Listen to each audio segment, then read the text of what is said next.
arithmetic pattern yeroo jennu also called the algebraic pattern. Kana jechuun sequencing yookaan wanti lakkoofsi tartiibeessamu suni maalirratti hundaa'eeti yookaan fakkeenyaaf amma kuni lakkoofsa kana ilaala. Fakkeenya kana 2 4 kun dabalaa akka deemi been. Harka fuuni kun joo tiitoriyaalidha. Har'a barnoota maassii kutaa 10ffaatiin dhufne. Kanaafuu subscribe godha, like, share gochuun dagatina. Barnoota adda addaa kan kutaa 9 barbaadan jira waan ta'eef like fi share comment gochuun dagatina. Kallattumaan gara barnoota irratti deemna jechaadha.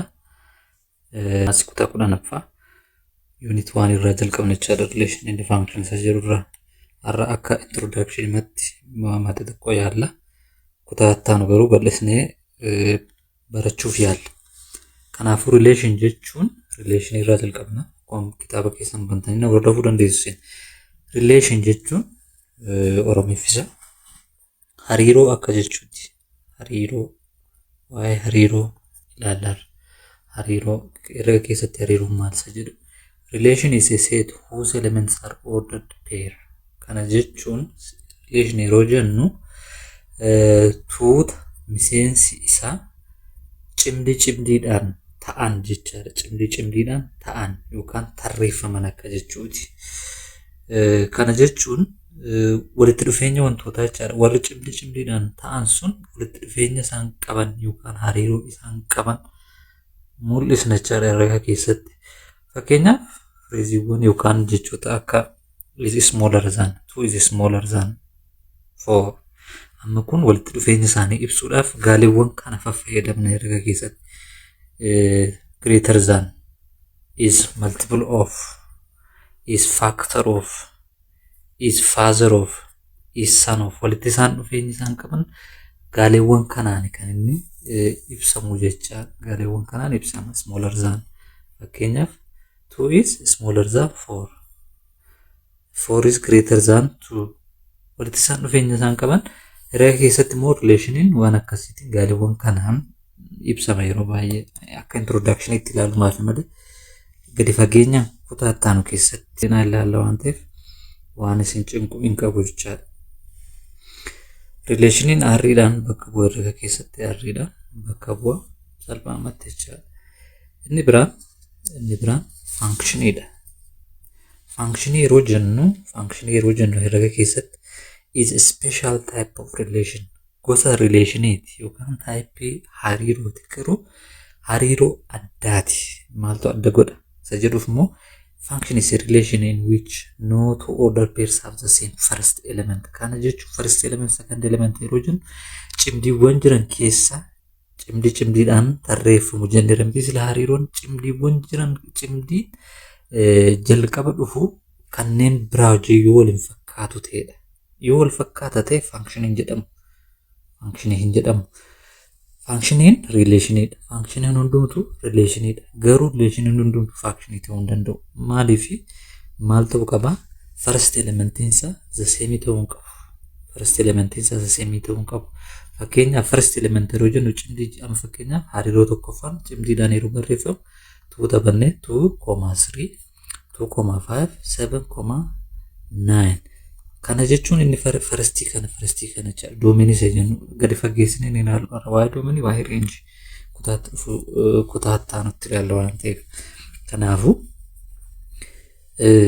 elementiin inni jalqabaa kan cimdiiwwan biraa hojii waliin fakkaatedha. Amma fakkeenya kana ilaala. Elementiin jalqabaa lama jiras. Argitanii? Kanaafuu kun maal miti? Functionii miti. Maaliif the first element yookaan miseensi jalqabaa allama deebi'uun qabu. Allama deebinaan functionii miti. Maaliif functionii ta'uudhaaf hin guutu waan ta'eef. Bal'inaan waa'ee functionii waa'ee relationii boodarra kan barannu waan ta'eef isin yaaddisin. Fakkeenya lammaffaan amma fakkeenyaaf hariiroon kuni 3,4 5,6 8,9 jedha. Amma first elementiin kuni allama iddootti deebi'ee qaba hin jiru. Wal fakkaachuun qabu first elementiin kun. Kanaafuu kuni maalidha? Functionidha. Jechaadha. Functioniidhas relationiidhas kun garuu functionii miti garuu maalidha? Relationidha. Argitanii? Kanaafuu haaluma salphaatiin akkasitti. Kanaafuu peeriinsaa akkanatti kan inni tarreeffamu. Inni biraan kitaaba keessaan irra jiru waa'ee paatarniiti. Pattern jechuun is a regularity in the world. Kana bakka. Kana jechuun wanta beekamaa, wanta irra deddeebi'ee ta'uu jechaadha. Fakkeenyaaf wanta irra deddeebi'ee ta'uu isin jechuuf maatimaatiksii keessaa yeroo baanayyuu fakkeenyaaf aduun yeroo hundumaa ni baati miti ganama ni baati. Kun waan regularity idilee jechaadha. Wanta idileedhaan ta'u beekamaa waan ta'e jechaadha.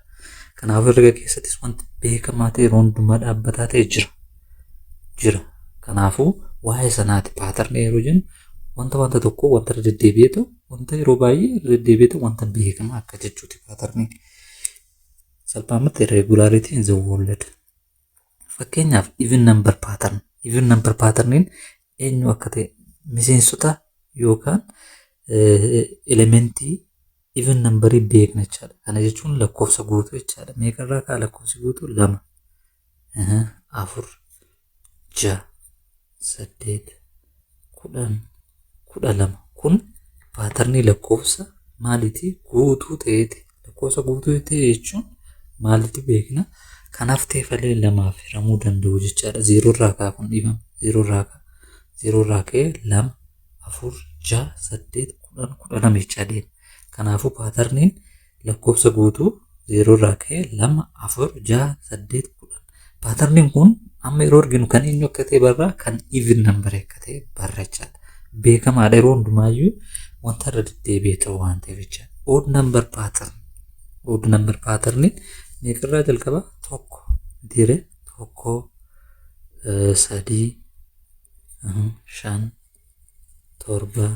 7, 9 jedhama itti fufaa deeman jechaadha. Wanta kana yeroo ilaallu odd number akka ta'e beekna.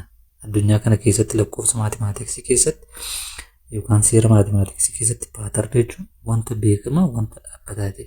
Prime numberiin maal akka ta'e beekna. Odd composite numberiin maal akka ta'e beekna. Rational numberiin maal akka ta'e beekna. Irrationaliin maal akka ta'e beekna. Kun paatarnii wanta irra deddeebi'ee ta'uu jechaadha. Wanta beekamu paatarnii yeroo jennu salphaamatti kana jechaadha. Fakkeenyaaf arithmetic pattern yeroo jennu maal jechaadha isa jedhu immoo ilaalame. Arithmetic pattern yeroo jennu maal akka ta'e ilaalame. Arithmetic pattern yeroo jennu also called the algebraic pattern are based on the addition or subtraction of terms. Kana jechuun sequencein yookaan wanti lakkoofsi tartiibeessamu suni maalirratti hundaa'eeti yookaan qoyyaba eda'uu irratti hundaa'e yookaan qoyyaba hir'isuu irratti hundaa'e tarmiin itti aanee jiru tarmii kana barbaada yeroo dhabne yookaan lakkoofsa itti aanu barbaada jedhamne yeroo gaafatamnu paatarnii kana keessatti eda'uu yookaan hir'isuu fayyadamneeti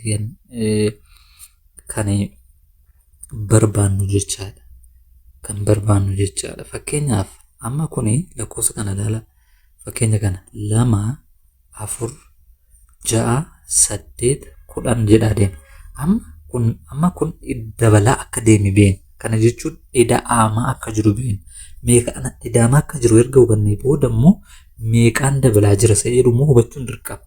Kana jechuun arithmetic patternii jedhama kun. Meeqaan dabalaa jira jennee ibsuu yookaan immoo meeqaan hir'ataa jira jennee ibsuudhaaf kan itti fayyadamnu arithmetic patternii jechaadha. Fakkeenyaaf amma kun meeqaan dabalaa 2 jedhee 4 kanarraa kaname meeqaan dabale kun 4 2 dabale.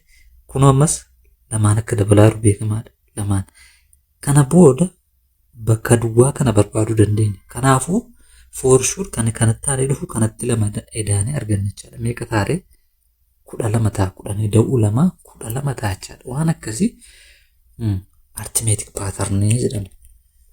Inni biraan 65 60 55 50 45 bakka duwwaa 35 bakka duwwaa jedha. Kana jechuun amma tartiibeessuun lakkoofsa kanaa dabalaa jira moo hir'ataa jira? 65 kanaafuu hir'ataa jira. Akka inni hir'ataa jiru tokko baasne adda baasne. Garuu meeqaan hir'ataa jira isa jedhu immoo beekuun dirqama. 65 jedhee meeqa? 60 meeqaan hir'ate? 5. Iski ammoo 60 jedhee 55 meeqaan hir'ate? 5. 55 jedhee 50 meeqaan hir'ate? 5. 50 jedhee 45 meeqaan hir'ate? 5. Kanaafuu 45 jedhee meeqa ta'uu isaa barreechaadha paatarnii kan irratti hundoofne 40 akka ta'e kana barreessa. 40 jedhee ammas 5 35. 35 jedhee immoo bakka duwwaa nu kennameera. Meeqa ta'a jechaadha? 30. Kanaafuu kuni artimeetik paatarnii yookaan immoo aljebriik paatarnii jennee waamna jechaadha. Inni dagatinaa paatarniin akkas jechaadha. Paatarnii tartiibeessuun lakkoofsa tokko hir'ataa deemuu isaanii fi dabalaa deemuu isaanii ittiin barruu jechaadha. Inni biraan ji'oomeetirik paatarniidha. Kun immoo tartiibeessuu lakkoofsa tokko mallattoo baay'isuu fi hiruutiin bara.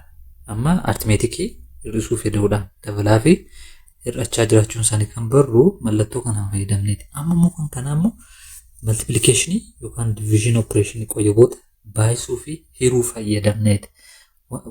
Wanta kenname wanta barbaadame sana kan barbaannu jedha. Wanta kennamerra wanta barbaadamu kan barbaannu qoyyaba baay'isuu yookaan hiruu fayyadamneeti.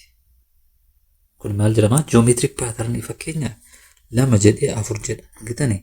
2 jedhee 4 jedha. Amma artimeetikii utuu fayyadamnee kuni meeqa dabale? 2 dabale miti. Asitti garuu 2 asitti 8 ta'uu qabu. 6 ta'uu qabu ture. Kanaafuu artimeetikii akka hin taane kanumaan barreechaadha. Kanaafuu choisiin lammaffaa maalidha? Ji'oomeetirik paatarniidha jechaadha. Kanaafuu 2 4 jedhe. Kana jechuun kana baay'isuu kanaa jechaadha. 2 baay'isuu 2 meeqa? 4. Inni taaneeru 8. 8 jechuun immoo kanaa wajjin maaltu rileeti godhamees. Kana jechuun kuniif kun kan rileeshinii qaban 2 baay'isuu 8 2 baay'isuu 4 akka ta'e beekna. Argitanii? Kanaafuu 2 baay'ataa deema. 2 baay'isuu kana inni taanus 2 baay'atee argama. Kanaafuu kanas kan argachuudhaaf bakka duwwaa kan argachuudhaaf meeqaan baay'isuu qabna? 2 baay'isuu akka qabnu barree jechaadha. Paatarnii kanarraa 16. Amma immoo inni taanee dhufu kun meeqa ta'uu qaba? 2 baay'atee argamuu qabanni kun. Kanaafuu 16 baay'isuu 2 meeqa? 32. Kan kennamedha iyyuu. Kanaafuu inni taanu kun meeqaan baay'achuu qaba? 2 baay'achuu qaba. Kanaafuu meeqa ta'a kun jechuudha? 64. Argitanii? Kanaafuu rileeshiisii isaan qaban yookaan hariiroo isaan qabanii paatarniin sun dura adda baasuu qaba. Is it geometric pattern or arithmetic pattern? Isa jedhu adda baasuu qaba. Kun maalidha? Baay'isuudhaan kan dhufe kun. Kun baay'isuudhaan multiplication akka ta'e bara. Amma kun 96 48 hir'ataa deema kun amma. Hir'ataa deema. Meeskii 48 irraa hir'ate miti kan. Kanaafuu arithmeetikii ta'uudhaaf maal ta'uu qaba? 48 irrachuu qaba ammas. 48 irrisuu 48 0 ta'uu qaba kun. Hin taane. Kanaafuu waan paatarni biraa akka ta'e barreeffachaa. Eenyudha ji'oomeetirikii moola. Hir'ataa deema jechuun almost hiruu ta'a. Almost hiruu ta'a. Argitanii? Almost hiruu ta'a. Kana jechuun kuniif kun hariiroo isaan qaban maal jennee barbaanna? 96 48. Maal hariiroon isaanii? Iskii 96 48 irra haaluma salphaa ta'e meeqa ta'a? 2 ta'a. Okay. Amma meeskii kan kanatti aanee jiru immoo kanaaf irra mee 2. Meeqa ta'a? 24. Kanaafuu paatarnichi lamaan hiramaa deemaa jira akka jiru hubannee jechaadha. Inni taanee jiru bakka duwwaan kun meeqa ta'a jechaadha? 2 irra meeqa ta'a? 12. Argitanii? Bakka duwwaan kun 12. Amma immoo kana 2 irra meeqa arganne kennamaas? 6 arganne. Bakka duwwaan as jirti kan gaafatamne ammas kanas meeqa irra 2. Kanaafuu 3 taate jechaadha. Kanaafuu jalqaba ituu hojjechuutti hin galiin dura paatarniin sun maal kan jedhu adda baasaa. Ji'oomeetirikiidha moo arithmeetikiidha isa jedhu. Arithmeetikiidha moo ji'oomeetirikiidha ergattanii baastanii boodayyuu multiplicationidha moo divisionidha moo additioniidha moo subtractionidha isa jedhu adda baasuun dirqama. More subtractionii fi divisionii yoo ta'e hir'ataa deema. Wanti hir'ataa deemu yookaan subtractionii ta'a yookaan divisionii ta'a. Wanti dabalaa deemu yookaan multiplicationii ta'a yookaan additionii ta'a jechaadha. Kan adda baasnaan salphaadha kun salphaadha akkuma introductionitti. Kanaafuu introductioniidhaaf kun dhugaa wal baruumaa fi introductionii subscribe gochuun dagatina. Like, share, comment gochuun dagatina waan dhaggeeffattaniif galatooma. Kutaan itti aanu dhiyootti inni dhufachaadha.